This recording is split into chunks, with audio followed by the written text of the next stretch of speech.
Good morning, class 8 students. Students, we are doing chapter number 2 of history, and this is your part 7, and our topic is War with Marathas.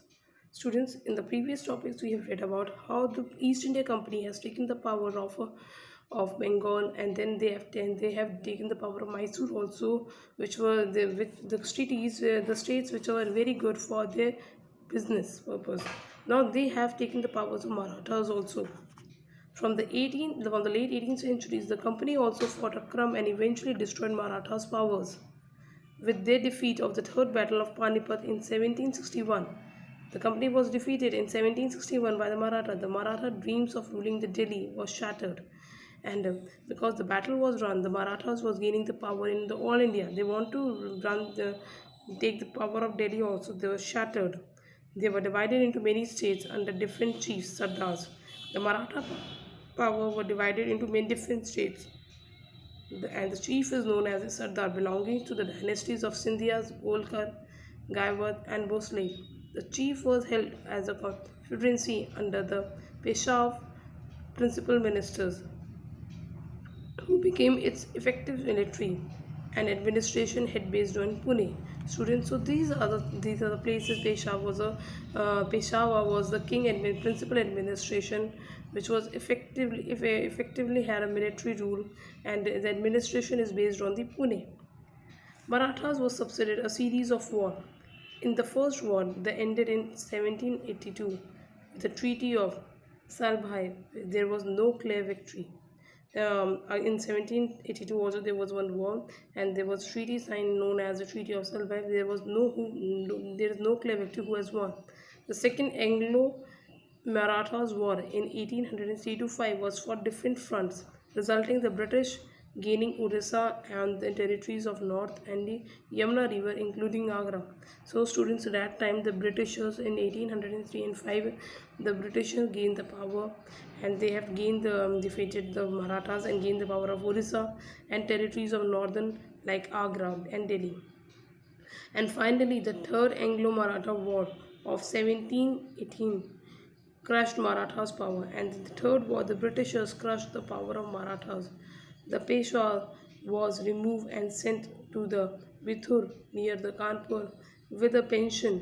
The company now had complete control over the territories of south of the Vidya. Students, this is how the company has taken the power of Bengal, also the power of Mysore also, and Marathas who were ruling till Delhi, till the northern India, like till Agra. Now, company after defeating them take the power of the whole India. The claim of paramountcy. It is clear that the above early in the 18th century, the company pursued aggressive policies of territorial expansion.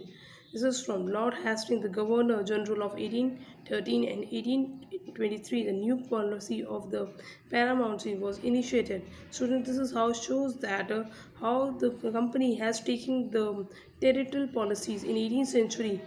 The company pursued its aggressively policy on territory means gaining the territories, winning the wars and gaining the territories.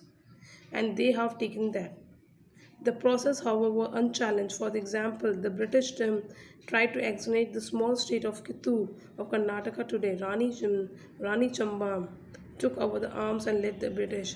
There were many wars, students, which were led by the British. And in 1854, regarding the Kittur, Karnataka, where the Rani Chamba led a war, and it was very difficult for the Britishers also to take their power. But ultimately, the Britishers only won the power.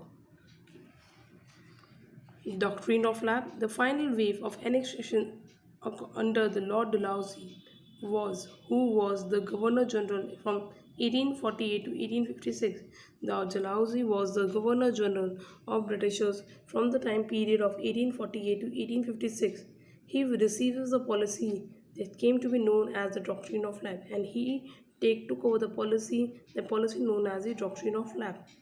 The doctrine declared that if Indian rulers died without the male heir, his kingdom would be lapsed, means that is become the part of the company territory. That was the policy which were made by the Lord Dalhousie, and the policy known as Dalhousie of Doctrine of Lapse. According to this policy, if Indian ruler died without the hire, means without the legal hire of male child, the kingdom will be taken by the company.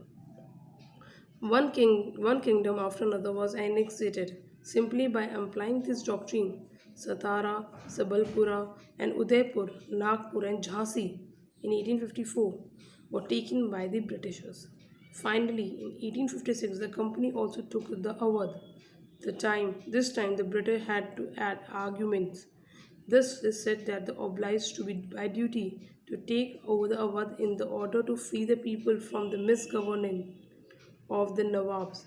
In danger, the humiliation way in which the Nawab were deposed, the people of Awadh joined the Great Revolt and that break out in 1857. See, Awadh means the war that was led by the Rani Lakshmi Bai in 1857, the War of Independence. Clear? The first war of independence was run in 1857 only. It was run by the Awadh people because they were not following the rules of doctrine of life. Setting up the new administrations was Warren Hastings, the Governor General of 1773 to 1785. He was the Governor General. One was one many important figures who played a significant role in the expansion of the company power. He also played an important role in expanding the company power. By this time, the company had acquired power not only in Bengal but also in Mumbai and Madras. And the company till now has not taken the power from Mumbai to Madras. British territories were broadly divided into administrative units known as the presidency. There were the three presidencies of Bengal, Madras, and Bombay. See, these are the important questions. We now name the presidencies. Presidency rule in Bengal, Madras, and Bombay. Each was ruled by the governor, and each these presidency was ruled by the governor. Students, in this paragraph means all the territories, all the important territories have been taken by the Britishers, and now how they are ruling the country, India, and they made a three presidency states, presidency states in Bengal, Madras, and Bombay, and they were ruled by the governor. The supreme head of the administration was the governor general, and the supreme head, the important head, the head of that governor is the governor general. Warren Hastings was the first governor general. Introduced several administrative reforms, means changes, notable in sphere of justice, and they were the justice also, that justice should be provided. In 1770, a new system of justice was established. In 17, say Warren Hastings also introduced a new system of justice. Each district were having a two courts, criminal courts and the civil courts, Diwani Adalat and the Fauzdari Adalat. They have the Warren Hastings made a new reform in justice also, where the justice courts were being made, the criminal court and the civil court. The Maulvis and Hindus Pandits interpreted Indian law for the European district collectors who presented over the civil courts. The criminal court was still under the Qazi and the Mufti, but under the supervision of the collector. The criminal courts was still under the Qazi and Mufti, but they were supervised by the collector of the state of the particular place. The major problem was that the Brahmins Pandits were given a different interpretation of the local law based on the different schools of the Dharmashastra. Students, here the Pandits of Hindu Pandits used to, when they were running when the courts, they used to give the local laws based on their dharmas.